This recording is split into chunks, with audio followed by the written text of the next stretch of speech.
Hi everyone, it's John from Lead Sherpa. Just wanted to introduce you to a new feature on skip trace. Historically, we just had a single option to suppress against database or not to suppress against database.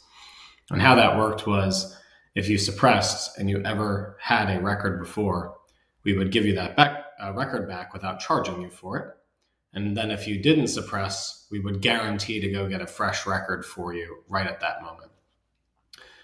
Many of you use the suppress option, which saves you a lot of money, and that's one of the big draws toward our skip trace product. However, there's two problems with that.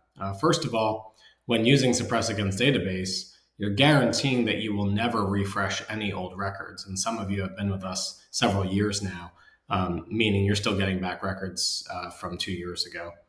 On the other hand, to not suppress against the database meant that you were guaranteeing to get fresh data even when it wasn't really reasonable to go get fresh data. For instance, if you skip trace today and you skip trace tomorrow, you'd probably be getting the same record and paying for it twice. So what we've done is we've introduced a new concept called refresh existing records. The default behavior of this is that you will never refresh existing records, which operates exactly like suppress against database did before. So if you're already using suppress against database and that's what you're comfortable with, you can leave that pinned at never. But if, say, you want a high frequency of refresh, you can drag this over to 1 month. And this is saying that all records we find, whether if they're new, we're going to go get them fresh, of course. If you have records older than 1 month old, we will refresh those records at your expense. So for some of you who want very fresh and current data, you might want a month.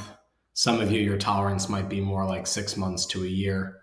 Probably, my recommendation would be that you choose 1 year, because to not refresh a record up to a year it's likely somebody's phone number has changed, maybe their address has changed. So I would discourage using never moving forward, but you'll still get a similar behavior to suppress against database. You're just time boxing how old the records can get.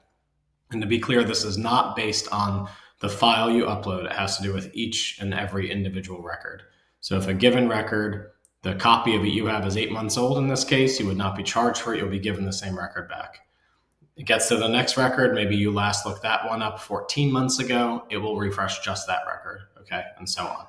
So just wanted to explain that to you. I hope this helps. And if you have any feedback, please let us know. Thank you.